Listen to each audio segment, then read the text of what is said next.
Hello students, इस video lecture में हम आगे देखते हैं गैसों के अणुगति सिद्धांत पर दाब की व्याख्या और गैस की वर्गमाध्य मूल चाल के बारे में अपने स्टडी करेंगे। तो बच्चों, सबसे पहले अपन देखते हैं गैसों की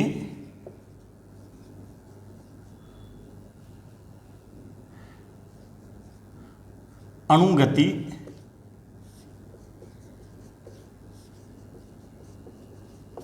सिद्धांत से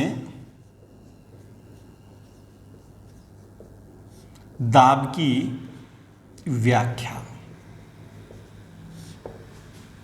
गैसों के अणुगति सिद्धांत से दाब की व्याख्या।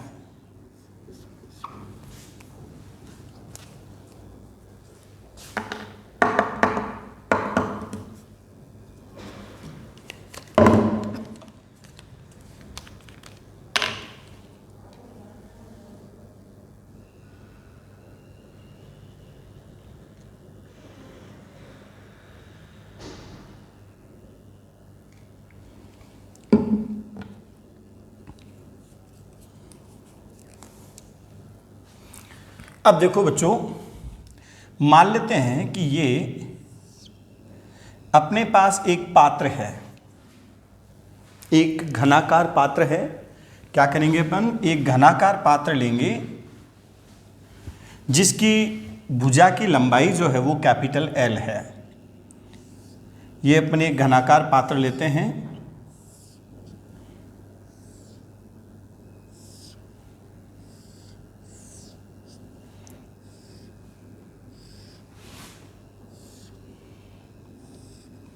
जिसकी ये अपने पास एक्स एक्सिस है, ये वाई एक्सिस है और ये जेड एक्सिस है, और इसकी जो भुजा की लंबाई है वो क्या है बच्चों? एल है। ठीक है। इस घनाकार पात्र में कुल कैपिटल एन अणु स्थित हैं। कुल कितने अणु स्थित हैं बच्चों? कैपिटल एन अणु स्थित हैं, और प्रत्येक अणु का जो द्रव्यमान है वो स्मॉल एम है। ठीक है। अपन बच्चों एक अणु के बारे में बात करते हैं। पहले मैं एक अणु के बारे में बात करता हूं जिसका जो वेग है वो v1 है। अगर इस वेग का x दिशा में घटक देखता हूं तो ये vx1 है, y दिशा में घटक जो है वो vy1 है, और इसका z दिशा में अगर मैं घटक देखता हूं तो vz1 है। और ये फलक अपने पास बच्चों ABCD में एक फलक मानता हूं। क्लियर? आपको पता है कि जब आपको किसी अणु के वेग के घटक दिए होते हैं तो सदिश रूप में उस वेग को क्या लिखा जा सकता है? आपको पता है बच्चों कि इस कण के वेग को v1 वेक्टर बराबर मैं ये लिख सकता हूं vx1 इंटू आई कैप प्लस vy1 इंटू जे कैप प्लस vz1 इंटू के कैप। अर्थात वेक्टर फॉर्म में लिखते समय क्या करते हैं? x घटक को i कैप से गुणा करते हैं, y घटक को j कैप से गुणा करते हैं, और z घटक को k कैप से गुणा करते हैं। अब बच्चों अगर इसका मैं परिमाण निकालना चाहूं तो v1 बराबर क्या हो जाएगा? Root vx1 square plus vy1 square plus vz1 square. या अगर मैं स्क्वायर कहूं तो मैं ये कह सकता हूं कि v1 स्क्वायर बराबर क्या बनेगा? vx1 square plus vy1 square plus vz1 square. समीकरण नंबर 1 ये माना जा सकता है। v1 स्क्वायर इक्वल टू बनेगा vx1 square plus vy1 square plus vz1 square. Clear है बच्चों? अब ध्यान दो बच्चों, मान लेते हैं कि ये अणु x दिशा में गति करता हुआ इस फलक ABCD से टकराता है, और टक्कर के बाद श्योर है कि समान चाल से अगर ये अणु vx1 चाल से इधर गति कर रहा है तो इसकी चाल vx1 ही रहेगी, क्योंकि गैस के अणुओं की पात्र की दीवार से जो टक्करें होती हैं वो पूर्णतः प्रत्यास्थ होती हैं। इसलिए वेग की दिशा बदल सकती है, इसलिए वेग की दिशा में परिवर्तन के कारण संवेग में परिवर्तन होगा, लेकिन वेग का परिमाण नहीं बदलेगा। तो अपन ये मानते हैं, मान लेते हैं कि ये जो अणु है वो एक्स अक्ष के अनुदिश गति करता हुआ फलक ABCD से टकराता है। ठीक है, क्या मान लेते हैं? माना कि अणु एक्स अक्ष के अनुदिश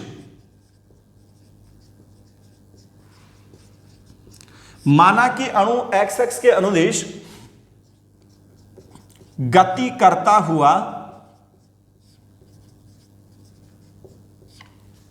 फलक ABCD से टकराता है तथा टक्कर पूर्णतः प्रत्यास्थ है। ठीक है, मान लेते हैं कि जो ये अणु है वो एक्स अक्ष के अनुदिश गतिशील है और एक्स अक्ष के अनुदिश गति करता हुआ इस फलक ABCD से टकराता है। ठीक है बच्चों, अब कुल मिला के देखो, मेरे को क्या करना है? दाब निकालना है। अब दाब क्या होता है बच्चों? बल बटे क्षेत्रफल। यानी मेरे को पहले बल निकालना होगा। क्षेत्रफल मेरे को पता है पहले से, तो मेरे को बल निकालना होगा। अब बल कैसे निकालूं? बल होता है संवेग में परिवर्तन की दर। तो बच्चों मैं क्या करूंगा? संवेग में परिवर्तन निकालूंगा, संवेग में परिवर्तन में समय निकालूंगा, फिर संवेग में परिवर्तन में उस समय का भाग देते ही मेरे पास बल आ जाएगा और बल में क्षेत्रफल का भाग देते ही दाब आ जाएगा। ये अपना प्रोसीजर है।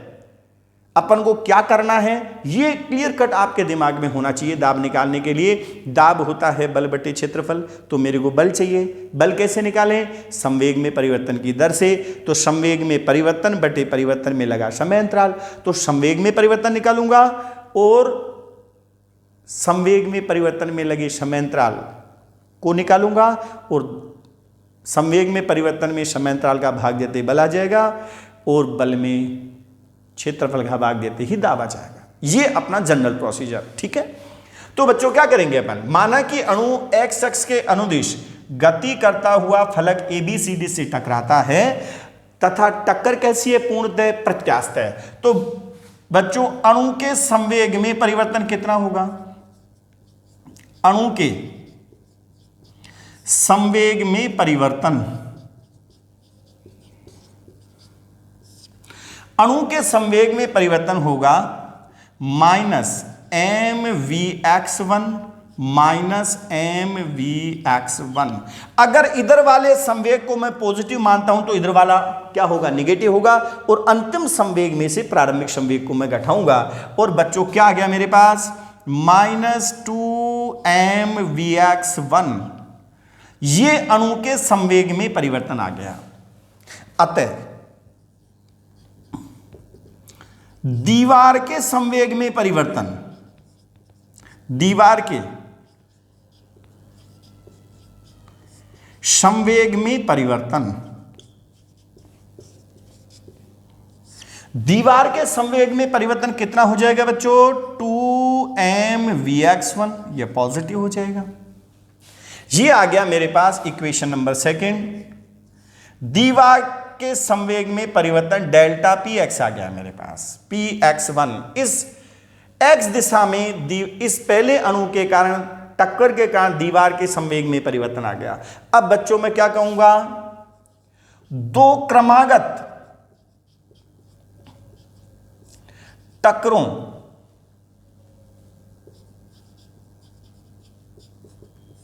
के मध्य लगा समय, दो क्रमागत टक्करों के मध्य लगा समय, इसको मैं बच्चों डेल्टा टी से व्यक्त कर रहा हूं, तो यह बनेगा 2l बटे vx1। इक्वेशन नंबर आ गया मेरे पास 3। आपको पता है कि जैसे इस दीवार से अणु ने टक्कर की तो पहले इधर जाएगा फिर वापस आएगा, तो एक तो l तो जाते समय, l वापस आते समय 2l दूरी तय करेगा। तो दो क्रमागत टक्करों के मध्य लगा समय क्या बनेगा बच्चों? 2l upon vx1।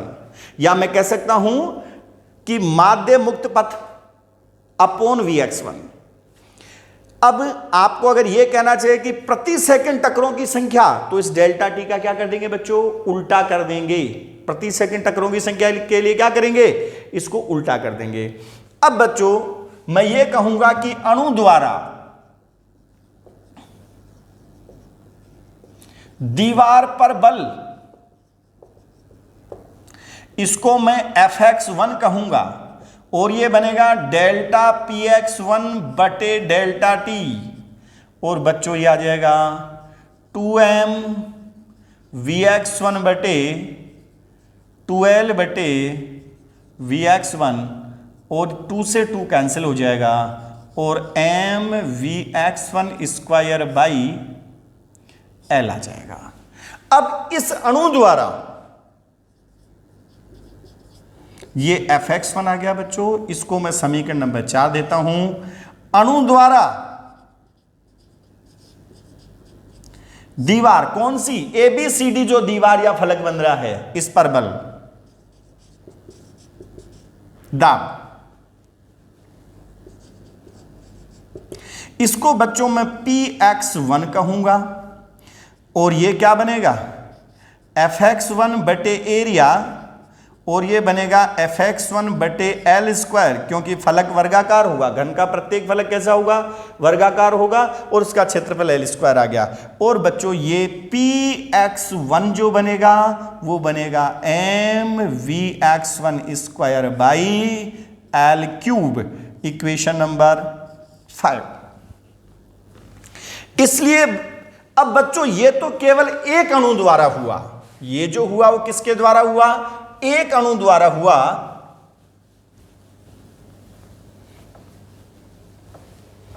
तो यदि एक बार अपन ये मान लें, अगर ये मान लिया जाए कि सभी अणु केवल एक्स एक्स की दिशा में ही गति कर रहे हैं, तो सभी अणुओं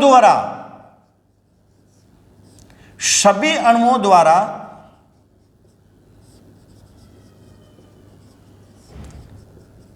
दीवार पर लगाया गया बल, सभी अणुओं द्वारा दीवार पर लगाया गया बल, और वो भी किधर, एक्स दिशा में गति करने वाले अणुओं द्वारा, तो बच्चों ये कुल px जो होगा वो क्या बनेगा, m बाई एल क्यूब, तो मैं कॉमन ले लेता हूं, और ये बनेगा Vx1 square plus Vx2 square plus Vx3 square plus dash dash to Vxn square. मान लो अणुओं की संख्या अगर n है तो Vxn स्क्वायर। अब बच्चों अपन ने क्या किया, सभी अणुओं को केवल x अक्ष के अनुदिश गति करवा दिया, लेकिन अब जैसे मान लो ये अणु अभी अपन ने x अक्ष की दिशा में गति करवाए सभी अणुओं को, तो ऐसा हुआ। अब y दिशा में अगर अणुओं को गति करवाए, मान लो सभी अणु y दिशा में गति करते, तो सिमिलरली मैं ये कहूंगा कि जो py बनेगा वो बनेगा m by L cube into V y1 square plus V y2 square plus V y3 square plus dash dash to Vyn square. और इसी प्रकार से z दिशा में गति करते तो pz बराबर क्या बनेगा, m by L cube Vz1 square plus V z2 square plus V z3 square plus dash dash to Vzn square. ठीक है, लेकिन मैक्सवेल ने बताया कि वास्तव में गैस के सभी अणु न तो एक्स अक्ष के अनुदिश गति करते हैं, न वाई अक्ष के अनुदिश गति करते हैं, और न ही जेड अक्ष के अनुदिश गति करते हैं। वास्तव में 1/3 अणु एक्स अक्ष के अनुदिश गति करते हैं, 1/3 अणु वाई अक्ष के अनुदिश गति करते हैं, और 1/3 अणु ही जेड अक्ष के अनुदिश गति करते हैं। इसलिए पात्र की दीवार पर जो कुल दाब होगा वो बनेगा px by 3 plus py by 3 plus pz by 3। बच्चों direct px plus py plus pz आप नहीं करेंगे, क्यों, क्योंकि वास्तव में केवल 1/3 अणु ही एक्स अक्ष के अनुदिश गति करेंगे, जबकि अपन ने यहां पर क्या किया है, सभी अणुओं को एक्स अक्ष के अनुदिश गति करवा दिया है। इसलिए आप ये कहेंगे कि कुल जो औसत दाब होगा वो बनेगा px plus py plus pz by 3 बनेगा। और ये वैल्यू अगर अपन रख के आगे सोल्व करते हैं तो देखो इसको मैं मिटा रहा हूं, और आगे क्या बनेगा अपने पास,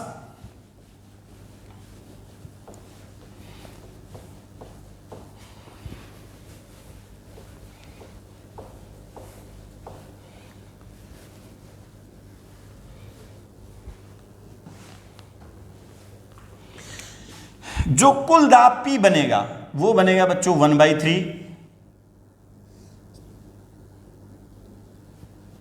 और m/l³ सभी में कॉमन आ रहा है,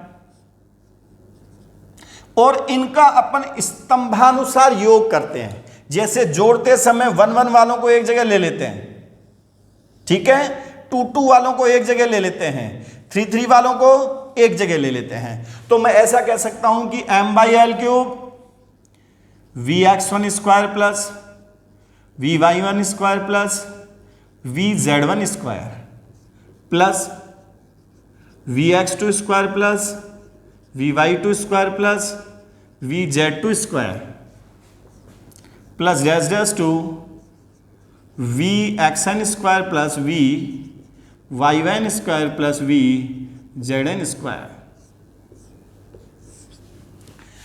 अब बच्चों इसको मिलाकर मैं v1² कह सकता हूं, इसको मिलाकर v2² दूसरे अणु का वेग, और इसको मैं तीसरे अणु का वेग का स्क्वायर कह सकता हूं। तो बच्चों मैं क्या कहूं इसको, 1/3 m/l³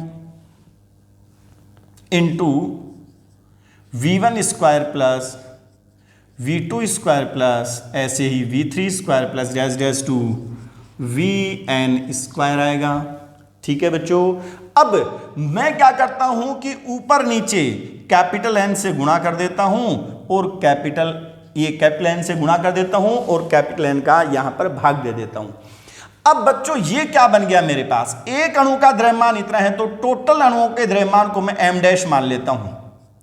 तो m' बाई ये 3v घन का आयतन l³ होता है, तो m' बाई 3v, और ये क्या बन गया बच्चों, वर्ग माध्य वेग। क्या बन गया, वेगों के वर्गों का माध्य है, इसलिए बच्चों इसको बोलते हैं अपन v² का औसत। और ये v² का औसत क्या है बच्चों, वर्ग माध्य वेग है। वर्ग माध्य चाल कह दो या वेग कह दो, ये वर्ग माध्य चाल है। ठीक है, अब देखो तो कुल मिला के मेरे पास ये दाब का व्यंजक आ गया m'/3v इंटू v² का औसत। ये बच्चों मेरे पास आ गया दाब का व्यंजक। ठीक है, अब इसको मैं थोड़ा सा मॉडिफाई करता हूं, ध्यान देना बच्चों। मैं इसको ये भी कह सकता हूं कि P = 2/3 इंटू हाफ m'/v² का औसत बटे v। अब बच्चों ये क्या बन गया मेरे पास, माध्य गतिज ऊर्जा।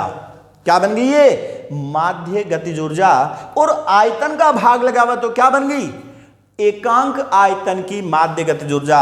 और मैं कहूंगा 2/3 इंटू ई, जहां पर ई क्या है बच्चों, एकांक आयतन की, क्या है ये, एकांक आयतन की माध्य गतिज ऊर्जा है। ये क्या है बच्चों, ई एकांक आयतन की माध्य गतिज ऊर्जा है। अतः ये बहुत बार पूछा गया बच्चों ये क्वेश्चन कि गैस द्वारा पात्र पर आरोपित दाब एकांक आयतन की माध्य गतिज ऊर्जा का कितना होता है, 2/3 गुना होता है। स्पष्ट है कि गैस द्वारा आरोपित दाब एकांक आयतन की माध्य गतिज ऊर्जा का कितना होता है बच्चों, 2/3 गुना होता है। क्लियर, एकांक आयतन की माध्य गतिज ऊर्जा का कितना होगा, 2/3 गुना होगा। तो यहां तक बच्चों ये डेरिवेशन आपको क्लियर कट आना चाहिए। P = 2/3 E होगा, और P = m'/3v, v² का औसत। ये दोनों फॉर्मूले आपको याद होने चाहिए। ठीक है, आगे बच्चों अपन देखेंगे वर्ग माध्य मूल वेग या वर्ग माध्य मूल चाल।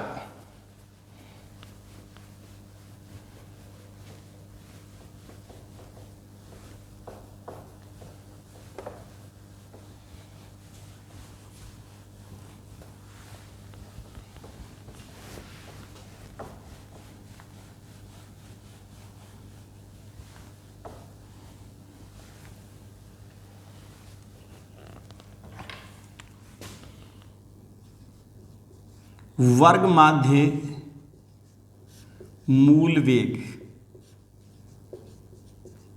और बच्चों वर्ग माध्य मूल वेग जो होता है वो सदैव धनात्मक होता है। एक तो ये ध्यान रखना, ये सदैव कैसा होता है, धनात्मक होगा,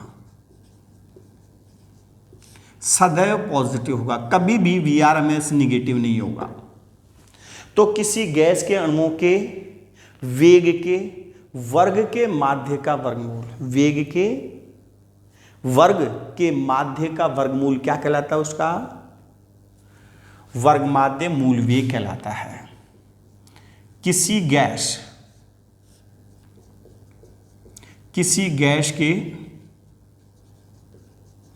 अणुओं के, किसी गैस के अणुओं के वेग के वर्ग के माध्य का वर्गमूल, वर्ग माध्य मूल वेग कहलाता है। क्या कहलाता है बच्चों, वर्ग माध्य मूल वेग कहलाता है। अब अपन वर्ग माध्य मूल वेग के कुछ क्वेश्चंस फॉर्मूले डिराइव करेंगे, ध्यान से समझना बच्चों। गैसों के अणुगति सिद्धांत से दाब आया था अपने पास, वो आया था m'/3v इंटू v² का औसत। अब बच्चों मैं ये भी कह सकता हूं कि m'/3v और इसको v² के औसत का मैं वर्गमूल ले लूं और वर्ग कर दूं।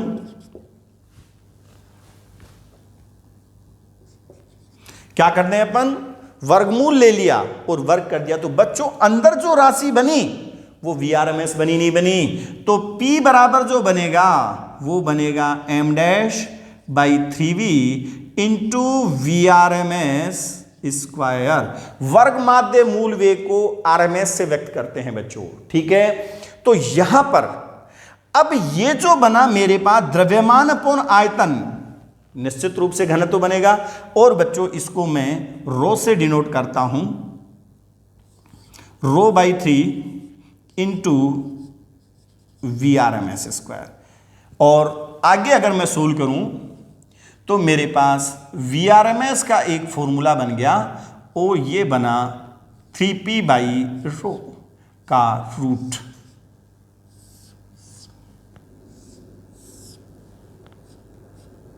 क्या बन गया बच्चों अपने पास, VRMS इक्वल टू √3p/ρ बन गया मेरे पास। लेकिन बच्चों इस फॉर्मूले को देखने से ऐसा लगता है, ध्यान से समझना बच्चों, ये क्वेश्चन बार बार पूछा जाता है। इस फॉर्मूले को देखने से ऐसा लगता है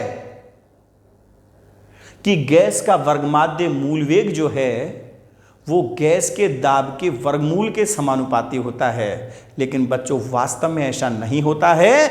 गैस का वर्गमाध्य मूल वेग जो होता है वो गैस के दाब पर निर्भर ही नहीं करता है। गैस का वर्गमाध्य मूल वेग गैस के दाब पर निर्भर नहीं करता है। अब कैसे, वो अभी अपन देखते हैं। तो बच्चों ये VRMS का अगर गैस के दाब के साथ वक्र खींचें तो ये कांस्टेंट लाइन आएगा। अब कैसे अपन कह सकते हैं कि गैस का वर्गमाध्य मूल वेग जो है वो गैस के दाब पर निर्भर नहीं करेगा। अब बच्चों अपन क्या करते हैं कि आदर्श गैस समीकरण देखें। आदर्श गैस समीकरण से अपन ये जानते हैं कि PV होता है nRT, और मैं ये कहूंगा कि m'/M इंटू RT। पदार्थ की ग्रामों में मात्रा अपूर्ण अणुभार क्या कहलाता है बच्चों, मोल कहलाता है। अब मैं ये कहूंगा कि P = m'/V इंटू RT/M कह सकता हूं। क्लियर है बच्चों। और ये बच्चों घनत्व बना नहीं बना, तो ये बना ρRT/M, और बच्चों P/ρ इक्वल टू बनेगा RT/M। आपको पता है कि नियत ताप पर ये RT/M की वैल्यू बच्चों क्या हो जाएगी, कांस्टेंट हो जाएगी। जब P/ρ की वैल्यू कांस्टेंट हो जाएगी तो VRMS P पे डिपेंड नहीं करेगा। इसका अर्थ क्या हुआ कि अगर आप दाब को 5 गुना करोगे तो घनत्व भी 5 गुना हो जाएगा, दाब को दुगना करोगे तो घनत्व भी दुगना हो जाएगा, दाब को आधा करोगे तो घनत्व भी आधा हो जाएगा। कुल मिला के गैस का वर्गमाध्य मूल वेग उसके दाब पर निर्भर नहीं करेगा। तो अपन क्या कहेंगे बच्चों, इससे क्लियर हो रहा है कि नियत ताप पर गैस का वर्गमाध्य मूल वेग दाब पर निर्भर नहीं करता है। तो बच्चों क्या कहूंगा, अतः स्पष्ट है कि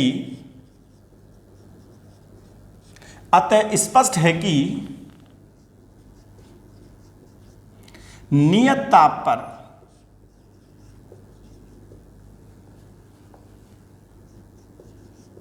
गैस का दाब,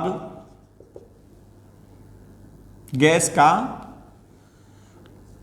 VRMS वर्गमाध्य मूल वेग दाब पर निर्भर नहीं करता है। तो बच्चों ये तो अपने पास पहला फॉर्मूला आ गया वर्गमाध्य मूल वेग का। अब अपन दूसरा फॉर्मूला देखते हैं आगे। आपको पता है कि जो VRMS आया मेरे पास वो आया √3p/ρ, और बच्चों यहां से मैं p/ρ का मान रख देता हूं, तो मेरे पास VRMS का दूसरा फॉर्मूला क्या आ गया, ये आ गया मेरे पास 3, और ये बन जाएगा RT/m। और इस फॉर्मूले को देखने से बच्चों स्पष्ट हो रहा है कि गैस का वर्गमाध्य मूल वेग परम ताप के वर्गमूल के समानुपाती होता है। किसके? VRMS जो होता है वो परम ताप के क्या होता है बच्चों, वर्गमूल के समानुपाती होता है। स्पष्ट है कि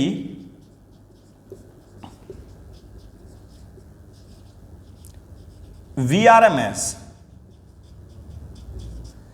परम ताप के वर्गमूल के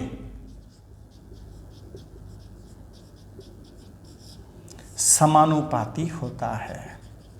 इसलिए बच्चों अगर VRMS और T के बीच में वक्र खींचें, VRMS वर्सेस कैपिटल T, तो बच्चों निश्चित रूप से एक बार क्या करें, आप वर्क करेंगे तो V में 2 घात आएगी और T में 1 घात आएगी, तो निश्चित रूप से पैराबोला बनेगा। और ये बच्चों इस टाइप का वन साइडेड पैराबोला बनेगा। ये वक्र नीचे नहीं आएगा क्योंकि VRMS कभी भी निगेटिव संभव नहीं है, क्योंकि परवलय उस अक्ष के दोनों ओर आता जिसके कम घात होती है, यानी 1 घात होगी। इसलिए बच्चों T के दोनों ओर आना चाहिए, लेकिन VRMS निगेटिव नहीं होता है, इसलिए बच्चों ये वक्र ऊपर ही आएगा, नीचे नहीं आएगा। तो वर्गमाध्य मूल वेग के बच्चों अपन ने ये 2 फॉर्मूले देखे। अब इस फॉर्मूले को अपन किस टाइप से काम में लेंगे ये बच्चों अपन को देखना है, किस टाइप के इस पर न्यूमेरिकल बनेंगे।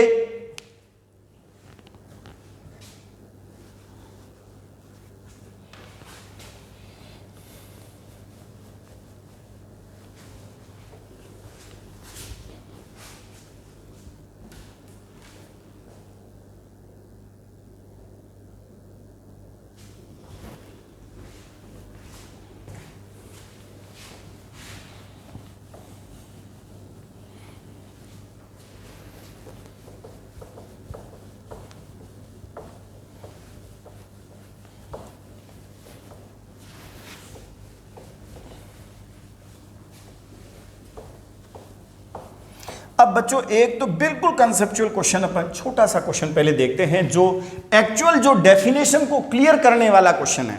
क्या है? डेफिनेशन को क्लियर करने वाला क्वेश्चन है। पहला क्वेश्चन, एक गैस के 5 अणुओं, एक गैस के 5 अणुओं के वेग क्रमशः V, 2V, 3V, 4V तथा 5V हैं, तो इनका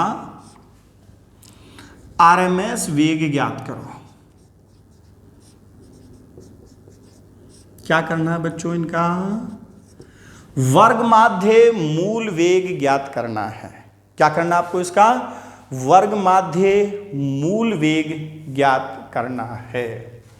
तो बच्चों सबसे पहले क्या करेंगे, पहले वर्गों का माध्य निकालेंगे, वी स्क्वायर का औसत निकालेंगे।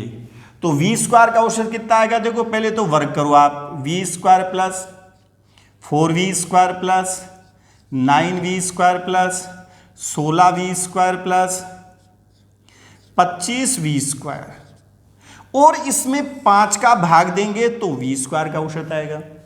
यानी उनका वर्ग करो और उनको जोड़कर उनके अणुओं की संख्या का भाग देंगे तो वर्ग माध्य वेग आ जाएगा। अब बच्चों ये कितना हो रहा है,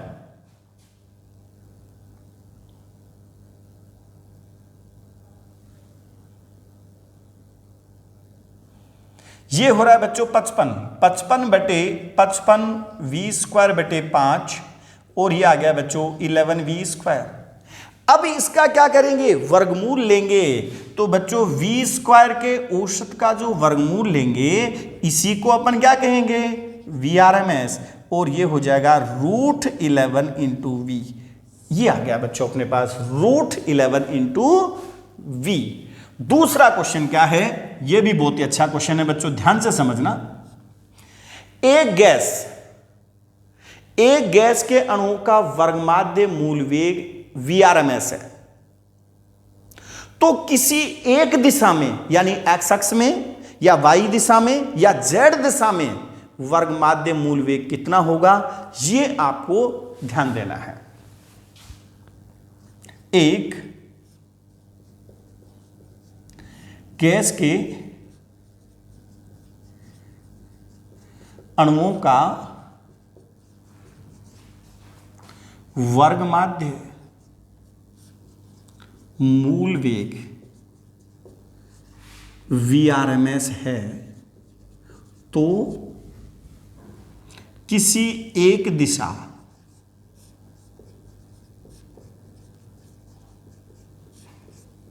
x या y या z, किसी एक दिशा में VRMS वेग कितना होगा। बहुत ही अच्छा क्वेश्चन है बच्चों। एक गैस के अणुओं का वर्गमाध्य मूल वेग VRMS है, तो किसी एक निश्चित दिशा, चाहे x दिशा ले लें, चाहे y दिशा ले लें, चाहे z दिशा ले लें, तो उसमें वर्गमाध्य मूल वेग कितना होगा। बच्चों आपको यह पता है कि किसी अणु के वेग को घटकों के रूप में इस टाइप से लिखा जा सकता है कि जो v स्क्वायर होगा वो आपको पता है vx square plus vy square plus vz square लिखा जा सकता है। अब यदि मैं दोनों पक्षों में औसत लेता हूं, v स्क्वायर का औसत बराबर बनेगा बच्चों vx स्क्वायर का औसत प्लस vy स्क्वायर का औसत प्लस vz स्क्वायर का औसत। परंतु ध्यान देने वाली बात है बच्चों, vx स्क्वायर का औसत बराबर होता है vy स्क्वायर का औसत बराबर होता है vz स्क्वायर का औसत। बच्चों x दिशा में, y दिशा में और z दिशा में वेगों के घटकों का जो वर्ग माध्य वेग होते हैं वो आपस में बराबर होते हैं। इसलिए बच्चों मैं v स्क्वायर का जो औसत है इसको मैं ये कह सकता हूं कि 3vx स्क्वायर का औसत या 3vy स्क्वायर का औसत या 3vz स्क्वायर का औसत कहा जा सकता है। और ये बच्चों बनेगा vx स्क्वायर का जो औसत बनेगा वो बनेगा v स्क्वायर का औसत बटे 3। अब बच्चों दोनों पक्षों का मैं वर्गमूल ले लेता हूं, तो ये तो क्या बन गया VRMS इन x डायरेक्शन, और ये बन गया बच्चों VRMS, और ये आ जाएगा √3। तो किसी पर्टिकुलर डायरेक्शन में जो वर्गमाध्य मूल वेग आएगा बच्चों वो बनेगा VRMS by √3। Next question,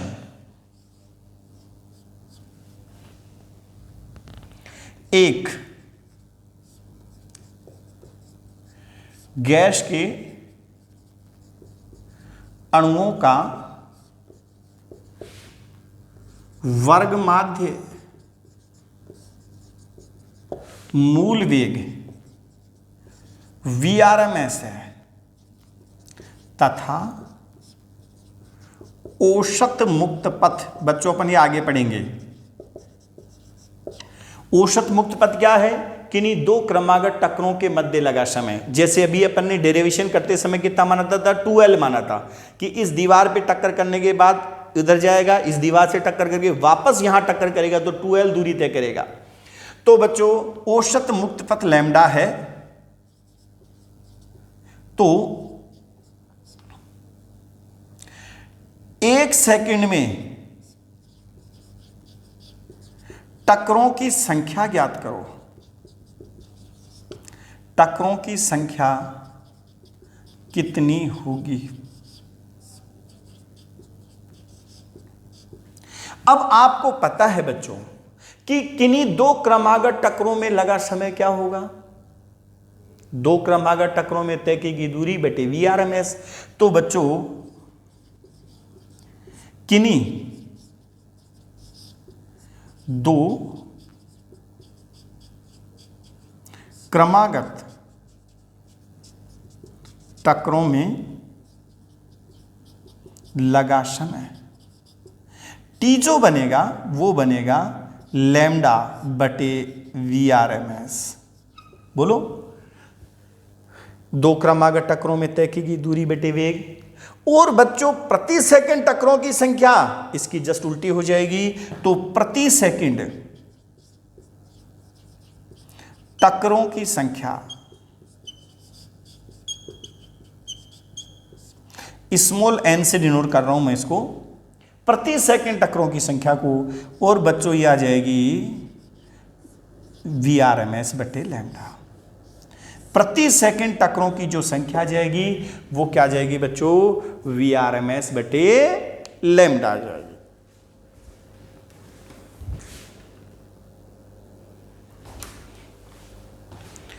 next बच्चों अपन क्वेश्चन देखते हैं।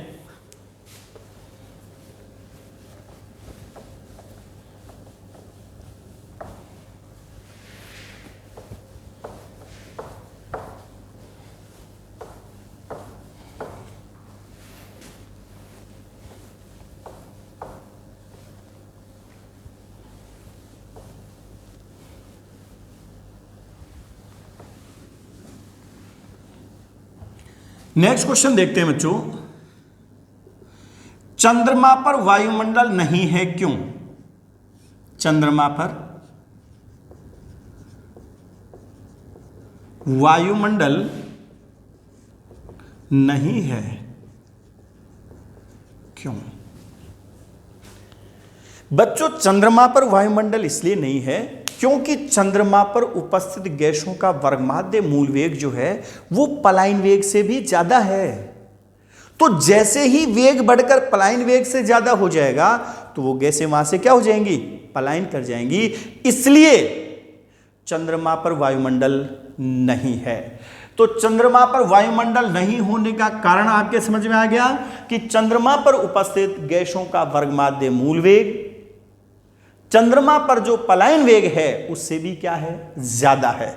इसलिए गैसें वहां से क्या कर जाती हैं बच्चों? पलायन कर जाती हैं। तो इसका आंसर क्या जाएगा? चंद्रमा पर उपस्थित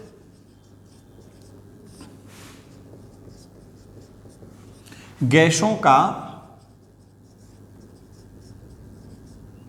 वर्गमाध्य मूल वेग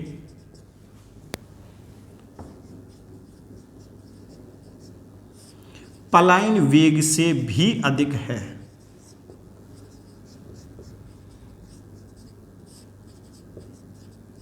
अतः गैसें वहां से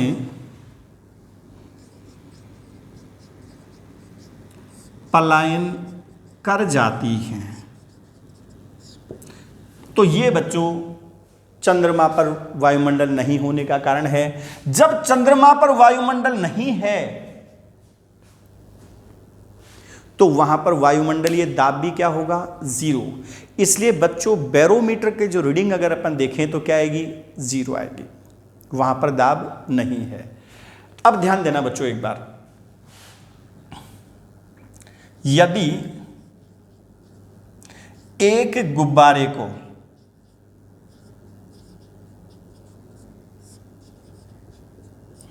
चंद्रमा पर छोड़ा जाए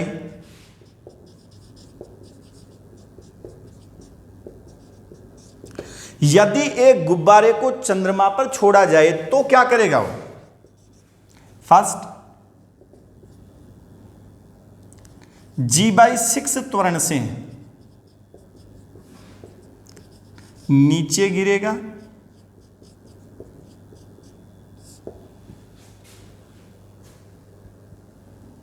सेकंड, G/6 त्वरण से ऊपर गति करेगा,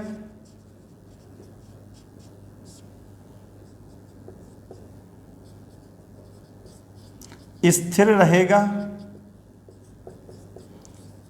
कांट से। तो बच्चों इसमें इन जनरल गुब्बारे को यदि वायु हाइड्रोजन गैस से भरा गुब्बारा मान लो आप, तो हाइड्रोजन गैस, ध्यान देना, एक गुब्बारा और इसमें कौन सी गैस भरी है? हाइड्रोजन। अब बच्चों अगर ये गुब्बारा पृथ्वी पर होता तो जैसे ही छोड़ोगे तो निश्चित रूप से ऊपर गति करेगा। किसके कारण?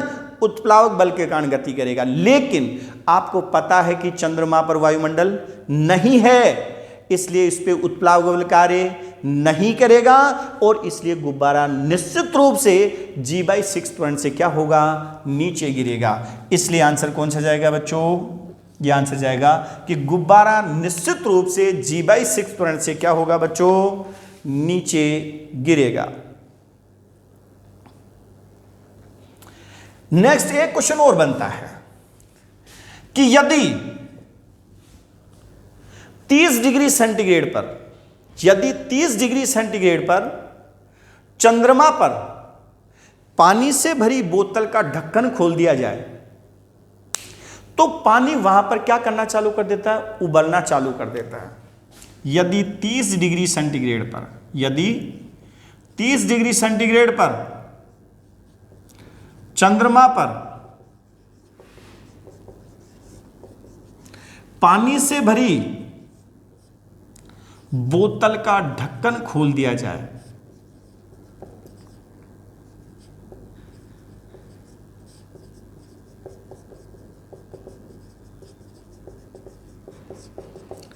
तो पानी उबलने लगता है।